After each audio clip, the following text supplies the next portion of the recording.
Welcome to God and Country Biblical Exposition. It's been at least a month since the election, and there is still doubt over the election integrity, at least on the part of those who are doing the investigating. Did Biden win the election, or was there organized fraud? Even saboteurs in the Dominion voting machine company? Well, on today's program, I'd like to cover some of the voter fraud issues. And hold on to your seats, because at the conclusion of this program, I'm going to share some newly revealed, earth-shattering evidence that I hope will begin to convince many of those who are skeptical concerning this election being stolen.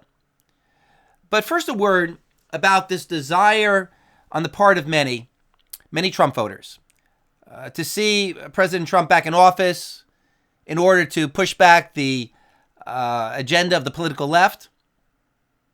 Now, obviously, our concern is for the integrity of this election, regardless of who wins. But the right wants to see Trump back in the White House because he better represents the conservative worldview, Judeo-Christian law. But what if Trump doesn't win? Or if he actually won, but the fraudsters so covered their tracks that Trump cannot prove it in court? What then? Can we visualize God's good plan in allowing the political left to run Washington? The other day I was listening to a somewhat popular Christian political prophetic pundit, and he was assured that the Spirit of God told him that Donald Trump would have a second term, but it would come with much turmoil. Well, is that the power of wishful thinking, fooling oneself into believing that that is the voice of the Spirit of God, like Ezekiel 13, woe to the foolish prophets who are following their own spirit and have seen nothing? Or is that genuine 1 Thessalonians chapter 5, verse 20, despise not prophetic utterances? For the word of faith constituency, one must believe that Trump will be the next president, otherwise you're not exercising faith, and you will get none of your desire. And if you don't believe 100% that Trump has won the election, then you're not going to be motivated to work to make it so. Well, I don't believe any of those assumptions are true for me. I will work just as hard doing what is right regardless of the outcome. I don't have to know that Trump is going to win to work for Trump's win. My labors are not based upon my outcomes, but faithfulness in doing what's right. God is often pleased for his people to work for righteousness, even when they will never see any of the fruit of this in this life. And I can have 100% faith in God without knowing whether Trump is going to be the next president. I don't even understand why Christians feel that they need to know the future in this regard. James chapter 4, verse 15. Instead, you ought to say, if the Lord wills, we will live and also do this or that. I mean, I don't see any spiritual necessity that the Christian community must know for sure that Donald Trump will be the next president. That pre-knowledge should have no bearing upon our work or our joy. I know for sure that the Antichrist will rise. I know for sure that there will be an apocalypse. And I know for sure that Jesus is going to return. But even in that, Jesus told his people, it's not for you to know the times or the seasons. That knowledge is not relevant to our walk of faith. But you say, God must tell us who the next president must be. Like, why do some Christians feel the need to know that Trump is going to be the next president? That curiosity might sell many prophetic books. It might popularize many prophetic speakers. But I recommend that you set aside the need to know. Wait upon the Lord. Now, for many Christians, they have this strong sense that Trump will win because they have strong feelings that God's plan is to hold back sin in our nation and preserve our nation for a little while longer. But let's also consider that God's future plan, as the Bible teaches, is a coming apocalypse. Someday, there will be the global rise of moral and political leftism. At some point, we're going to start losing as far as this world is concerned. Daniel chapter 7, verse 25, the Antichrist will wear down the saints of the highest one. In Revelation chapter 13, all the world will worship the Antichrist, and it was given to him to make war with the saints. In fact, I think we've been losing ground for the last 50 years, but nevertheless, someday America will fully embrace evil, the Antichrist spirit.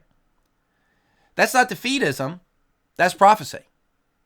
Now, in regard to the presidency of Donald Trump, or any conservative candidate, my prayer has always been the Josiah principle, not in his day.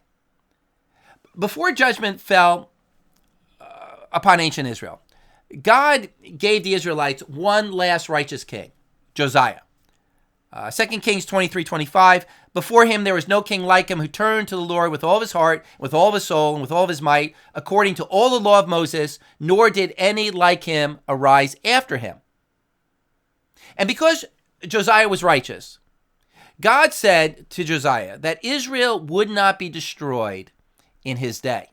2 Chronicles 34:28, behold, I will gather you, Josiah, to your fathers, and you shall be gathered to your grave in peace.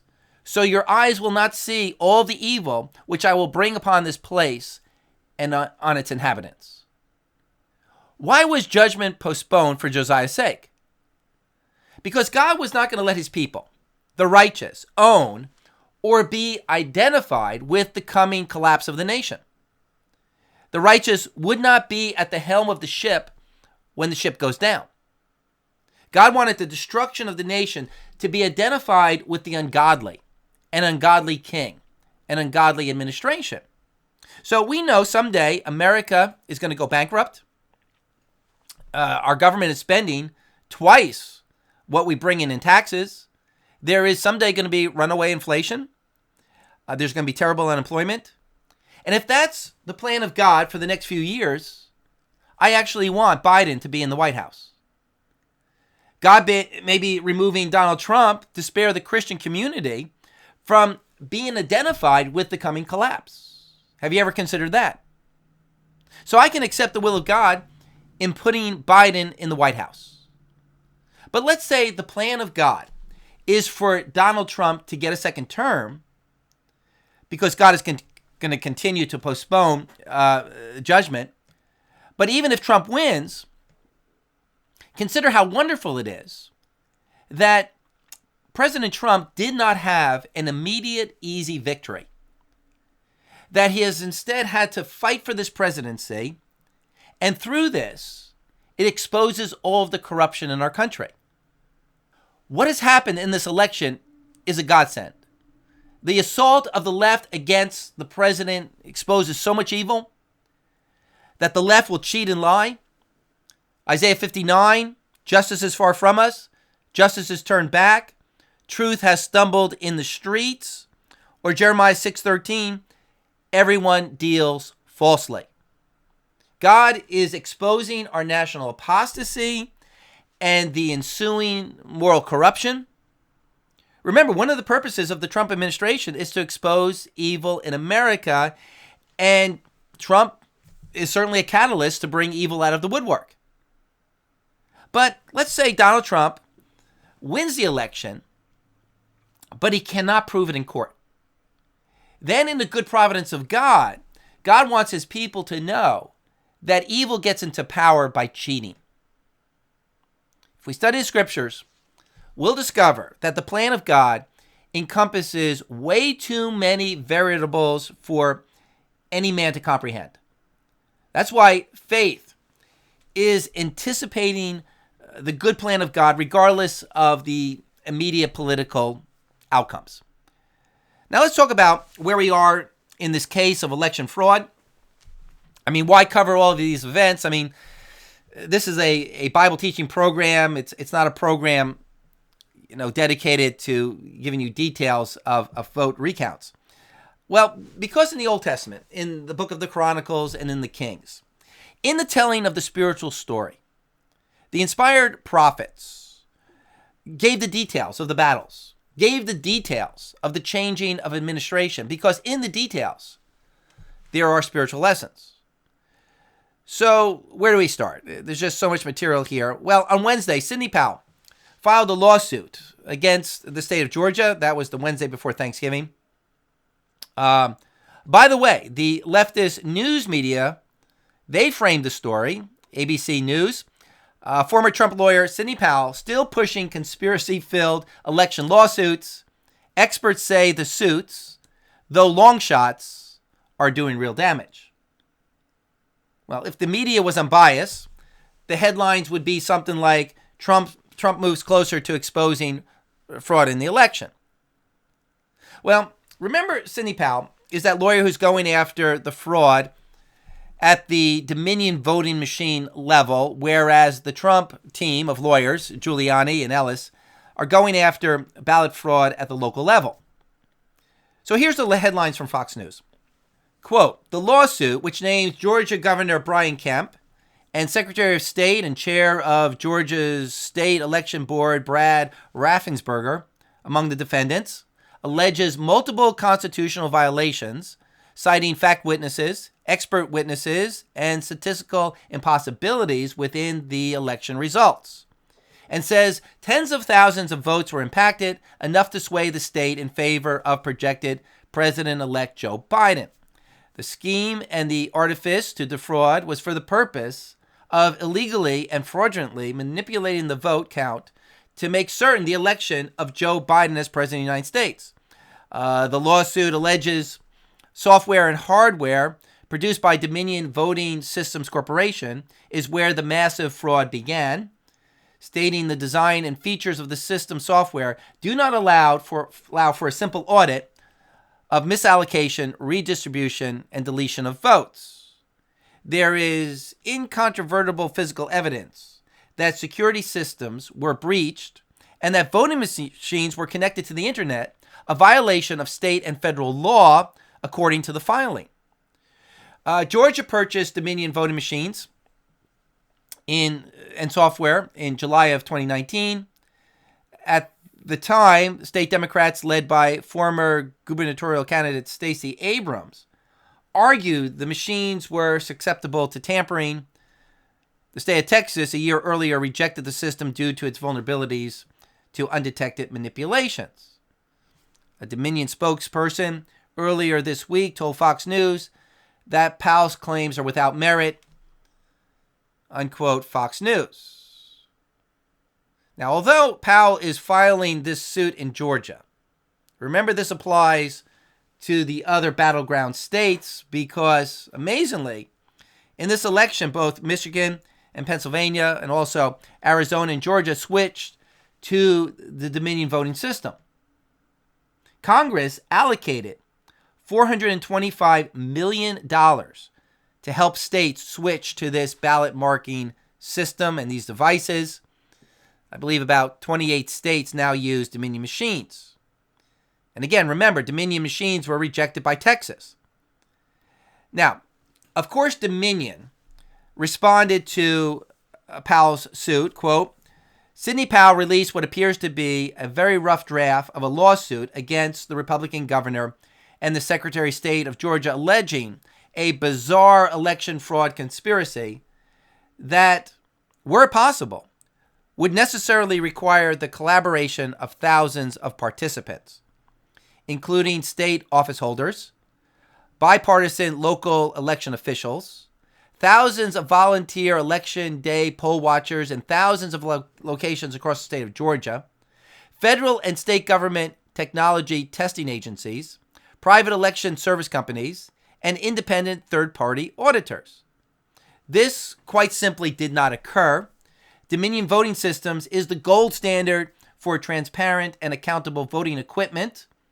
The allegations included in the draft complaint are baseless, senseless, physically impossible, and unsupported by any evidence whatsoever. We stand with state and local elected officials and bipartisan election volunteers that this suit maliciously maligns.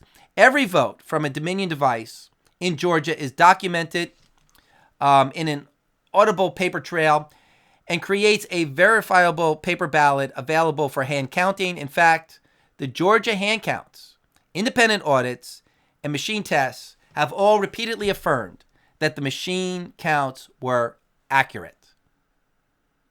Also from the Hill, Dominion spokesperson, it is not physically possible for our machines to switch votes from one candidate to another. When a voter votes on a Dominion machine, they fill out their ballot on the touchscreen. They are given a printed copy, which they then give to a local election official for safekeeping. So therefore, Dominion claims its system is tamper-proof because there is an actual paper ballot printed by the voting machine to verify the machine tabulation. Well, really, we will see how tamper-proof these machines really are in a moment. But in reading these mainstream news sites, the public comes away believing that Powell and her team are a bunch of crackpots. I mean, how can there be cheating when these machines print out a paper ballot to verify the totals? And the mail-in ballots were scanned into the machine and they're still available and can be rescanned again. Even the Christian periodical World Magazine put out a piece calling into question Powell and Giuliani's accusation of voter fraud. The article is entitled, "Ensuring an Accurate Vote." Dominion voting systems and other election softwares have vulnerability, but layers of security guard against widespread fraud. And then World Magazine calls into question Breitbart, One American News Network, Eric Metaxas, and Trump allies for, quote, pushing claims of massive fraud at Dominion. But these Christians at World Magazine, or any other source that doubt fraud, should not be so trusting, so gullible. What is overlooked is that the head of Dominion, the head of strategy and security, Eric Coomer, stated that they were going to make sure that Trump lost. And Coomer is a computer genius with a PhD in physics and computer science, and he has many software patents, and he is not going to leave a trail that is easy to find. We're not talking about amateurs here. Even with printed ballots, there are still sophisticated ways to cheat. The New York Review, December 17th, 2019. How New Voting Machines Could Hack Our Democracy by Jennifer Kahn. Congress appears poised to fund another generation of risky touchscreen voter machines called Universal Use Ballot Marking Devices, or BMDs, which function as electronic pens, making your selection on paper on your behalf. Although vendors, election officials, and others often refer to this paper as a paper ballot, it differs from traditional hand-marked paper ballots in that it is marked by a machine, which can be hacked without detection in a manual recount or audit. These pricey and unnecessary systems are sold by opaquely financed vendors who use donations and other gifts to entice election officials to buy them. Most leading election security experts instead recommend hand-marked paper ballots as a primary voting system.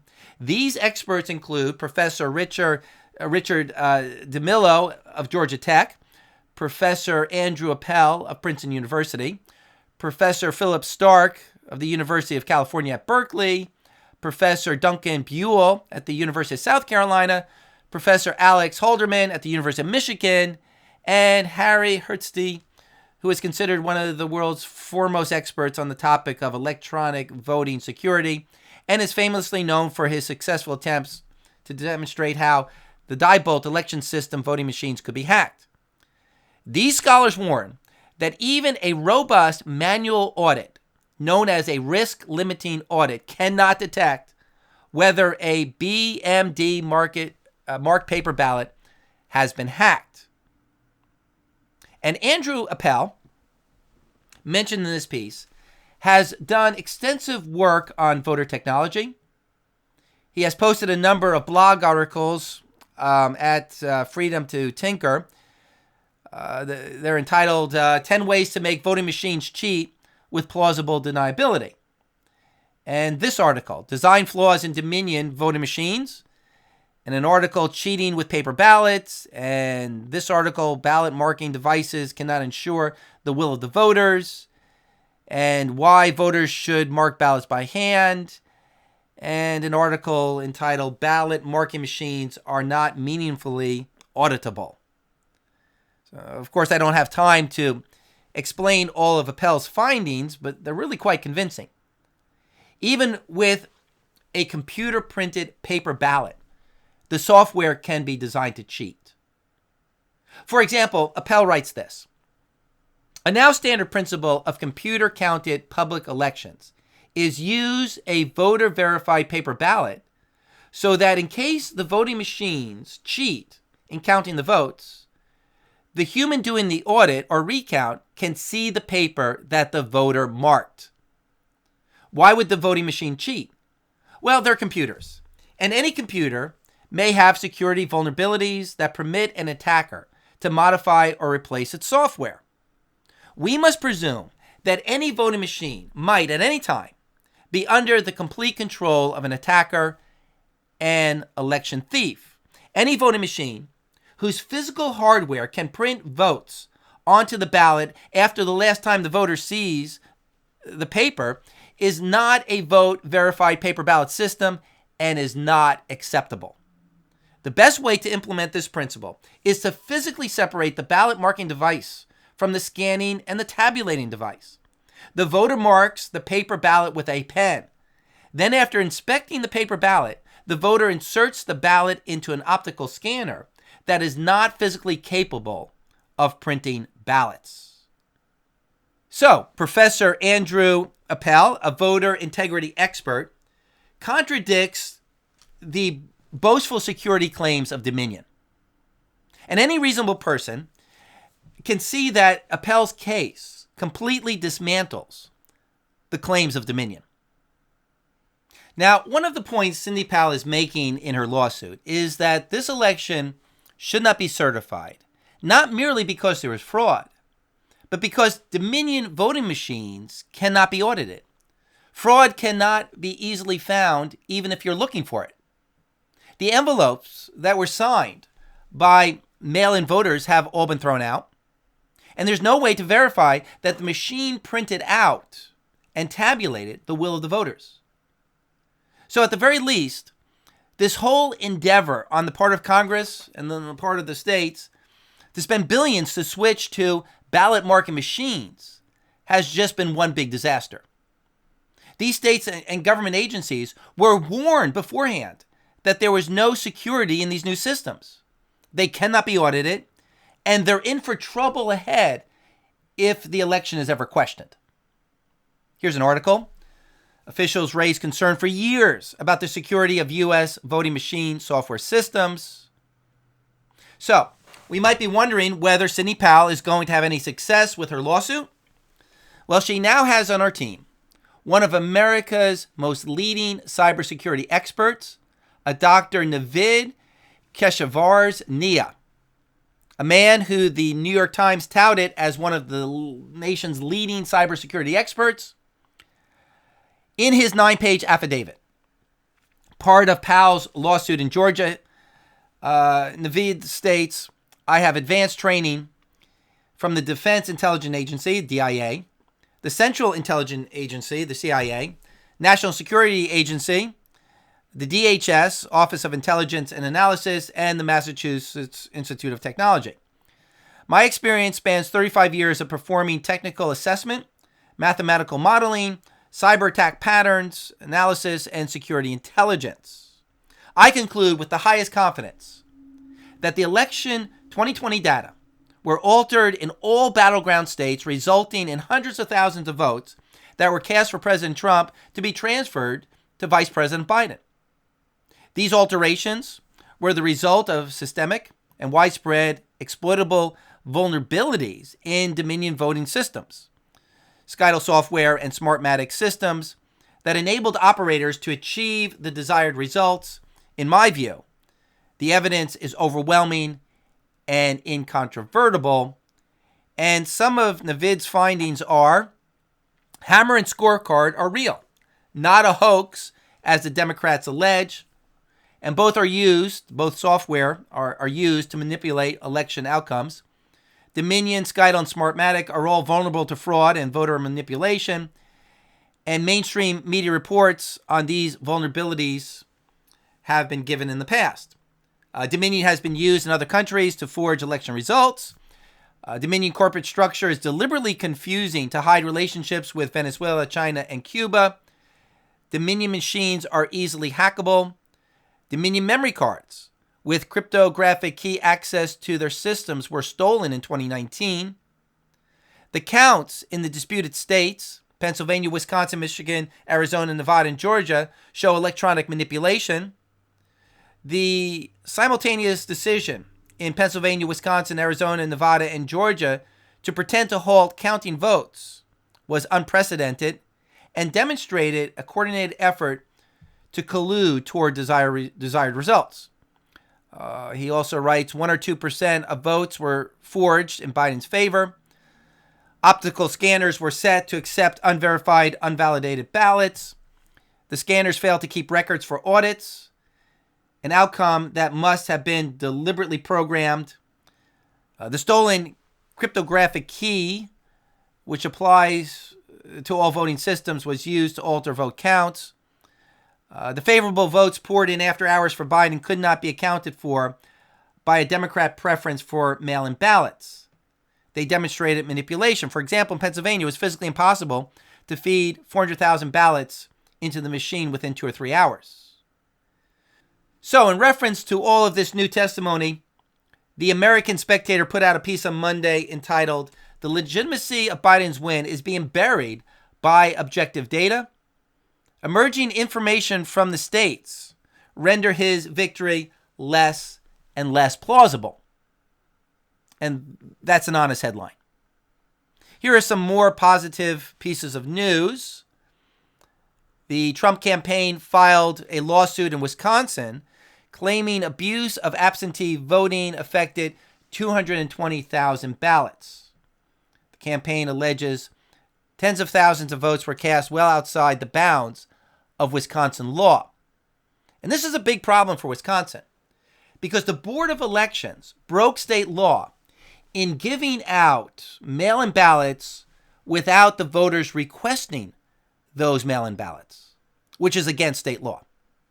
Also, other news, in Georgia, after going back and forth, the Powell team got the state of Georgia to impound some voting machines right before state officials were going to erase the data on the machine, which is a whole other story. And also, the Georgia Secretary of State has opened up 250 investigations into credible claims of illegal voting. And now the big news. On Tuesday of this week, the conservative pro-life group, the Thomas More Foundation, the Legal Society, held a press conference exposing the fraud that they had uncovered. The Thomas More Society knew that there would be cheating in this upcoming election, and so for 18 months, they set up a fraud investigation group called the Amistad Project. And this was named after all of the lies and the shams in that 1839 Amistad court case. Now, I want us to notice in this the providence of God in raising up these Christians, this Christian group, the Thomas More Legal Society, to fight for the truth.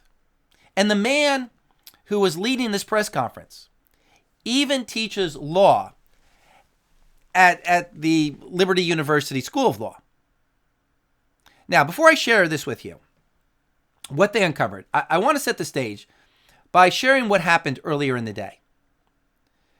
Bill Barr, the head of the Department of Justice, announced that the DOJ has found no evidence of significant fraud in this election. This announcement from Barr to the AP Press was really a big hit against the Trump administration and their battle to expose this election fraud. Bill Barr said to the AP Press, "The U.S. attorneys and the FBI agents have been following any lead pertaining to voter fraud only to come up empty-handed. Empty-handed. To date, we have not seen fraud on a scale that could affect a different outcome in the election.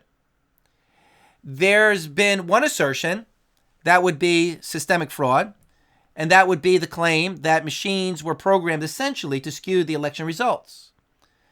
The Department of Homeland Security and the Department of Justice have looked into that, and so far, we haven't seen anything to substantiate that.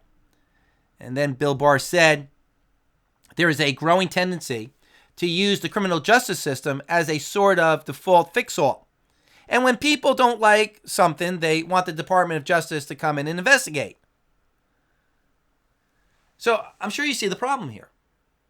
Barr is complaining that people want the DOJ to come in and investigate fraud. Well, what's the Department of Justice for in the first place? And Barr is saying that there's no evidence of fraud when he hasn't even opened a formal criminal investigation. And that's exactly the response of the Trump legal team. How can Barr say that there is no fraud when he hasn't even opened a case yet? I mean, the DOJ last year opened an entire case for months over the Russian collusion hoax with far less evidence. So like many in government and in the public, there is this a priori belief in the goodness of the system and political actors. Not the Psalm 116, all men are liars, or Romans chapter 3, with their tongues they keep deceiving. Liberalism, even in the Republican Party, is built on this error of assuming the goodness of man. So Barr says there is no evidence of voter fraud. Then private individuals, the Thomas More Society, finds the evidence. They find the smoking gun that even the DOJ, the FBI, and the CIA were unable or unwilling to find. Now, in this press conference, the Thomas More lawyers presented testimonies from individuals who saw corruptions in ballot counting, clear violations of the law. But it was the testimony of a trucker who trucks for the United Postal Service, who revealed the most damning evidence. We now know the origin of all of these mysterious, questionable ballots in Pennsylvania that showed up in the middle of the night. The trail of corruption is being exposed. Now, I want to play for you this man's testimony. It's going to take some time, but you need to hear it for yourself, and we need to get this out there because the media is burying the story. So here's the clip, and you'll notice that the sound and the filming is absolutely awful. But that's just another example of how amateurs have to do the work that the professionals refuse to do. So here's the clip. Jesse runs a mail route for his employer, 10 Roads Express. And from the end of September through October 21st, when this incident occurred, it's pretty routine. The post office likes routine. I mean, that's efficient. People show up at a certain time, they arrive, they dock, they unload, they load, they get to the next station at a specific time. And the post office keeps track of this all of the time. Jesse, I'll ask him to describe, because I might not describe it fully or correctly, but when he backs up to a dock, for example, for his trailer to be unloaded, well, let me back up. As he first pulls into some postal facilities, he shows his identity. It's a badge. And he receives a slip wherever he goes that identifies who he is and basically indicates what's on that truck, what's part of the load, that he's been there. He backs up to the dock, and an expediter will come out, and they will use a scanner, and they scan. I'm going to forget all the things they scan. There's a dock scan, right? There's a dock scan, and he's going to do this much better than I am. I'm sorry, buddy. And then they also are going to scan a metal seal that is put on the back of that trailer that can't be opened unless you tear the seal. So they know nobody has been in to steal from that load or alter that load. It has a barcode on it. They will scan that. And then each of the pallets sometimes has data that they scan. So they're keeping track of all of this. Moreover, Jesse's driving a truck that has GPS that he can only drive when he signs in on an electronic board that keeps track of wherever he goes. There's also identification on the trailer, so that they can specifically identify the trailer. Now, Jesse, during this time, by the way, that he's running this route we're going to be speaking about is using the same trailer. You love that trailer, right? It was a good trailer. It was a good trailer. It had suspension, right? He describes it better than I, but it kept good traction on the road. You can handle in water. Had some kind of lift on it. I don't understand. I have trouble changing the oil. I'm sorry, Jesse. I'm bad at this. He loved that trailer. It worked for him. He'd driven other trailers, and they were worse trailers than that one. So he had trailer 10R1440 all the time on that route. Now, Jesse would roll out of bed. He'd go and pick up his tractor, which was parked in the Auto One parking lot, which is a car dealership there in Lancaster. He'd do all of his checks. He'd get in his truck. He'd sign in, and then he'd roll over to the Lancaster post office, where he'd back up to pretty much the same dock, maybe another dock, and they would load him up. Or did they already have you loaded? They loaded you? Already loaded or in process. He'd hook up his tractor. They'd get done with it. He'd check his load, because one time he didn't, and it shifted, and he jackknifed on the road. It was a scary, scary event. And so he always checked his load. He'd walk in there, make sure it's balanced. They'd shut it. They'd slap on the seal. They'd do all their scanning, and Jesse's on the road from Lancaster, Pennsylvania to Bethpage, New York. And he loved driving into New York, especially that time of day. Early morning hours. He'd leave. He'd roll out about 1 a.m. He'd get up to Bethpage 4 or so, 4:15, 4:20. Beautiful, seeing the city without all the traffic. He'd pull into Bethpage, back up to the same dock. The expediters are there. They'd have some small chat, but really weren't friends. Jesse stayed on his job. He was polite. Jesse, not political, not... he'll tell you he didn't vote for either one. Doesn't follow the news much. So he's up there, and they're loading up these ballots. He didn't even notice this time on October 21st. He didn't notice at first that it was ballots, didn't think much of it. And he'll tell you about that, and then I'll come back to that.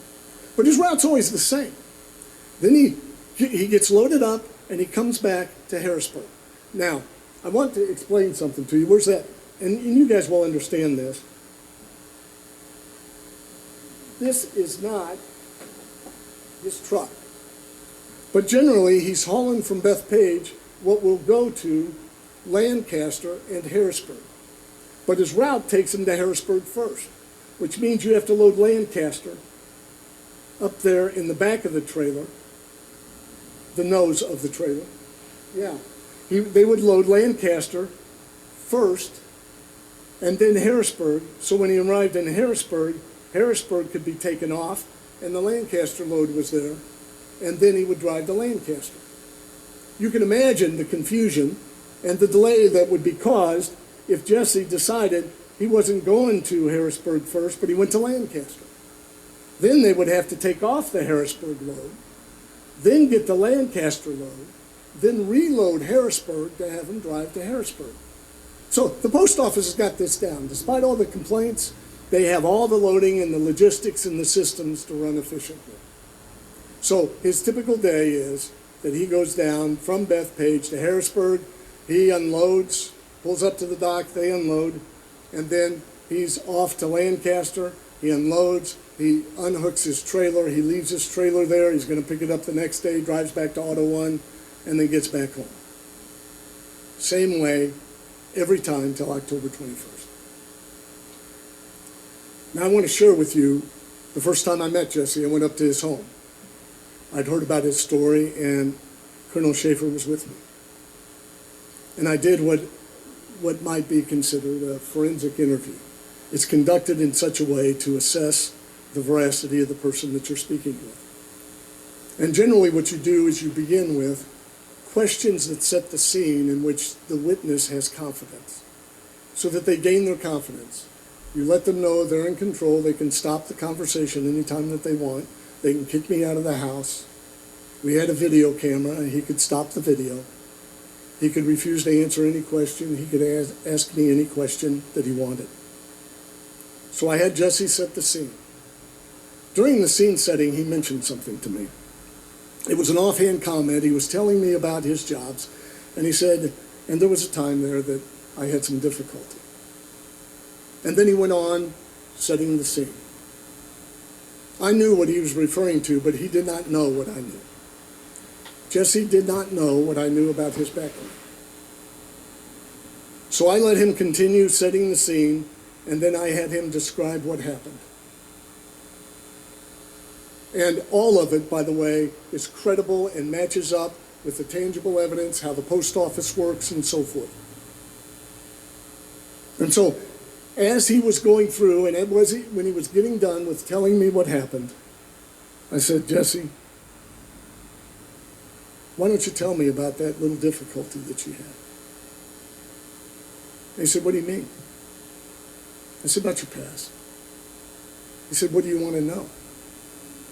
I said, the truth. And Jesse revealed to me that he had been a drug addict, that he'd been arrested,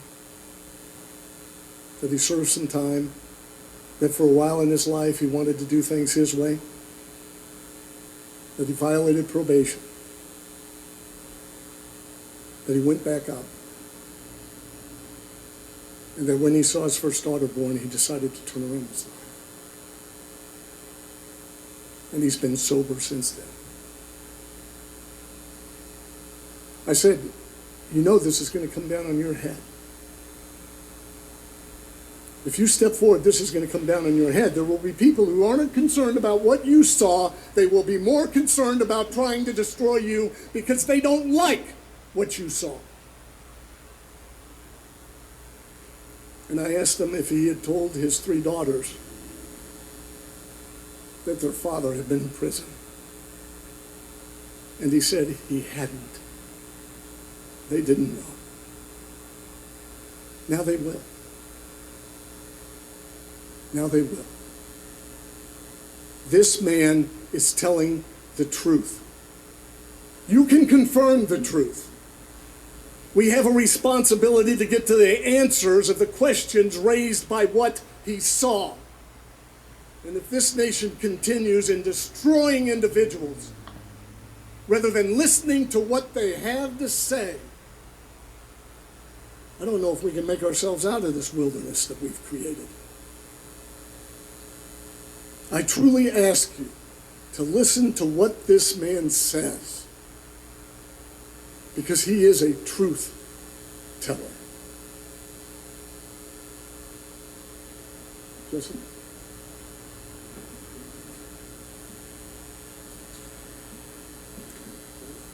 Thanks, Phil.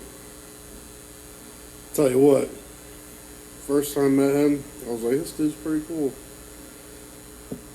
And then afterwards, I was like, this dude's an asshole. I'm going to tell you how I see it, and I'm a pretty straight shooter, all right? I'm sorry if I swore. I don't know if I'm allowed to or not, but I'm a truck driver, so be prepared, all right? They got me reading papers, and I don't like reading, I'll be honest with you, okay? I didn't want to come. I'll tell you what, I have everything to lose and nothing to gain from this, all right? Everything to lose, nothing to gain. And I'm already losing. Okay? So for me to come here, it was a big step. And for me to come here, it was just more so I had to put myself to the side and have to worry about everyone else.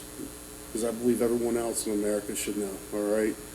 Just a little past, he kind of gave you a little rundown. I served some time, had some charges. You guys want to run with it, you can run with it. But this is what the real story is. The story is what we're here for today, all right? I didn't want this put on me, but for some reason, it's on me, and here I am, all right? I drive tractor trailer for U.S. Postal Service, subcontractor. I drive a route transporting mail from Lancaster, Pennsylvania to Bethpage, New York to Harrisburg, Pennsylvania, and back to Lancaster. On October 21st, when I arrived for my usual route in Bethpage, New York, and expediter made 3 references to ballots that were to be loaded into my trailer, including saying, hey, you've got a ballot today, or you have ballots today. And even showing me a piece of registered mail and saying someone really wanted their ballot to count. In total, I saw 24 Gaylords. Where's that, Buff? Right here. You got this guy right here. That's kind of a good representation of a Gaylord, all right? They're not usually put together with duct tape, though. Here you go. This is pretty good too, but for a visual, I mean, that will work, all right? So, in total, I saw 24 Gaylords, or large cardboard containers of ballots loaded into my trailer. These Gaylords contain plastic trays, I call them totes, but trays will work, of ballots stacked on top of each other. All the envelopes were the same size. I could see the envelopes had handwritten addresses, return addresses, and I could even tell that one was marked registered mail. That one was off to the side, all right? They were complete ballots. I didn't think much of it at the time. At Bethpage, I was first loaded with 2 tall Gaylords. So picture that thing there, or this little representation here, but this tall, all right? So I was loaded with 2 tall Gaylords, okay? And that were, where was I at? That had mixed mail pieces bound for Lancaster. These Gaylords were loaded first because they would be the last off my trailer. The remainder of the truck was loaded with complete ballots bounded for Harrisburg. I then drove to Harrisburg with the ballots. Usually I offload in one of the 7 docks every day, but not on October 21st. I wasn't allowed to offload. That's different. Whenever I pull into Harrisburg, I go around and I get unloaded, and then I roll out. Not that day, right? Not that day. Instead, I was made to wait for roughly 6 hours in the yard, from 9:15 a.m. till 3 p.m. This really ticked me off, all right? Because my brother was in town. He just moved back up, and I wanted to spend some time with him. I tried to get the attention of postal workers, but no one would tell me what's going on. All of this was weird. I arrived at about the same time every day. The expediter scans all my seals and barcodes, and they unload me. But for the first time, but from the time I first arrived in Harrisburg from Bethpage, everything got weird. None of that happened. After waiting 6 hours, I went inside to figure out what's going on. I was told to wait for the transportation supervisor. This was also weird. 16 months I've been doing this. I haven't ever talked to the transportation supervisor for United States Postal Service. I talk to an expediter. I come in, I see an expediter, that's who I deal with. If I have an issue, it's the expediter. I don't deal with anyone else but the expediter. I never talk to the United States Postal Service's transportation supervisor. Let's make that clear. I have my own transportation supervisor for the company that I work for. He's the one that gives me the details. He's the one that I listen to. I don't listen to this guy. He's the guy that would contact my boss if he needed something ran different. I've never spoken with this transportation supervisor from the United States Postal Service. They don't speak to people like me. He's a top guy. He's the kind of guy that would speak to my boss, not a trucker like me. The supervisor told me to drive to Lancaster without being unloaded in Harrisburg. This made no sense to me. I knew the ballots were loaded for for Harrisburg. And that if I was to go to Lancaster, they would have to off-unload my those pallets in Lancaster to take off Lancaster stuff, to put the ballots back on the trailer, to send it back to Harrisburg. Doesn't make no sense.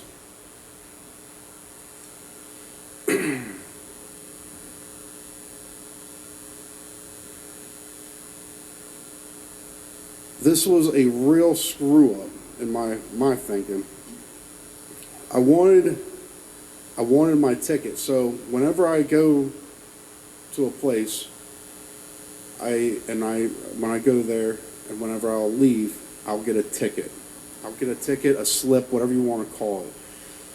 It's the date, time that I'm supposed to be there. It'll have my trailer number on it. It'll have how much I'm loaded. It'll have the seal number. It has my name. It'll have who was the expediter. So I wanted my ticket, my slip. I call them tickets. Some people call them slips, okay? And then because I was there for 6 hours, I wanted my late slip too, because I wanted to be paid for sitting in that yard for 6 hours. So I wanted the ticket and the late slip for stopping in at Harrisburg. Also, I wanted it because if they're telling me to take this load to Lancaster, I don't want to pull up the Lancaster of Harrisburg crap and be like, yeah, they just told me to come here and not have no ticket, because they don't look like I just came straight here, you know? Just to prove that I was there. And so others would know I wasn't the person that screwed this up. A ticket is always provided to a driver when they arrive at a United States Postal Service facility that proves you were there. The transportation supervisor refused to give me a ticket and told me to leave. I then demanded he give me a late slip, since I wanted to get paid for the time I was sitting there and waiting for them to offload me. He refused to give me that too. He was kind of rude and wouldn't explain anything to me. He just told me to go to Lancaster. I then drove to Lancaster, unhooked my trailer in its normal place, and then drove my truck to where I always park it in a nearby lot, and then I went home. The next day, it just got weirder. As I arrived at Lancaster's United States Postal Service facility with my tractor, I went to hook up to my trailer, and my trailer was gone. Not there no more. 10R 1440. Since I started driving that Bethpage route, I've always had trailer 10R 1440. I like that trailer. It was a nice trailer. I know you guys probably don't really know nothing about truck driving or trailers or anything, but the rear tandems had if you're driving light, the rear tandems the front axle will actually go up. Nice air ride. The doors on it worked great. Some of the trailers that place has, you could honestly put it on the back of a carrier and drop it off in the middle of the ocean and no one would worry about it. So that trailer I really liked, okay?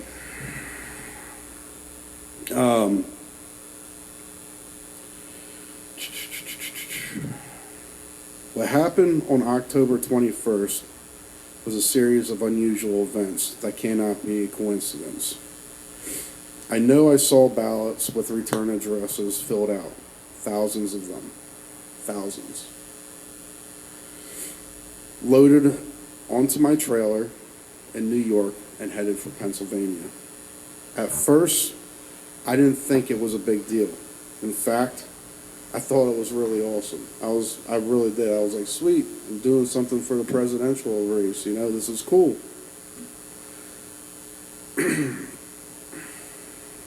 But as things became weirder, I got to thinking and wondered why I was driving complete ballots from New York to Pennsylvania. I didn't know I didn't know why, so I decided to speak up. And that's what I'm doing today. Thank you. Now, did you catch all this? PA mail-in ballots would not be coming from New York State. And certainly not in those numbers on a single day, October 21st. For those containers to be filled, it is calculated that there must have been 200,000 to 250,000 fake ballots in those crates. The clear indication here is that these ballots were created in some ballot copying operation to be hidden somewhere in a trailer and then brought to the counting centers on the night of the election. That is if Trump started to take the lead. And that's exactly what happened on election night. And maybe this is how Dominion's Eric Coomer was able to ensure Antifa that we made effing sure that Trump cannot win. It may not have anything to do with software manipulation. Instead, Coomer might have known that fake ballots were being printed in battleground states. Or maybe it was both physical and computer fraud. The Thomas More Society has turned over this information to law enforcement. The FBI has the capacity to get warrants, to question these postal supervisors, to find this fake ballot creation operation. Will there be enough honest people at the FBI to do this? Well, let's just hope and pray. But again, let's remember the statement made earlier in the day by Bill Barr, that the DOJ had found no evidence of fraud. Now, I don't believe Bill Barr is a deep state plant. It's just that in his naivety, he wasn't looking very hard. And then on Sunday, Chris Krebs, the former director of U.S. cybersecurity, was interviewed by 60 Minutes. I mean, Krebs was the man who said that the 2020 election was the most secure election in American history. And of course, 60 Minutes interviewed him to help establish that narrative that Biden's going to be the next president. Krebs told 60 Minutes that the president's allegations of election fraud are false. And then Krebs went on to praise the Dominion voting machines as being foolproof. It was really proper for Trump to fire this man on the spot, because he came up with these biased conclusions without any investigations into possible fraud. Now, with the testimony from the Amistad Project, Krebs is proven wrong. So by way of conclusion, more and more stories keep coming out proving election fraud. Sidney Powell was right. It's like a fire hose of evidence. But the bottom line is this. This whole case is going to be one big headache for the courts and the Democratic Party. President Trump, in his tactful style, tweeted out over the Thanksgiving Day weekend, Biden can only enter the White House as president if he can prove that his ridiculous 80 million votes were not fraudulently or illegally attained. When you see what has happened in Detroit, Atlanta, Philadelphia, and Milwaukee, massive voter fraud, he has got a big, unsolvable problem. I believe in the next few months, the story might flip from, is Trump going to concede, to, when is Biden going to concede? And this is certainly a 1 Kings chapter 12, verse 15 moment. It's a turning of events from the Lord.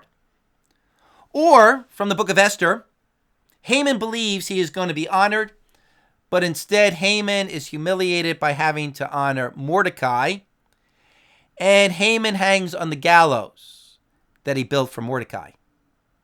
The irony is absolutely amazing, because God wants mankind to recognize that the Most High is ruler over the realm of mankind, and he bestows it on whomever he wishes, Daniel chapter 4, verse 25, and Proverbs 21:30. There is no wisdom and no understanding and no counsel against the Lord. Thank you for including God and Country as part of your discipleship in the Word. Don't forget to like, to share, to subscribe, to comment below. And may Jesus Christ reign.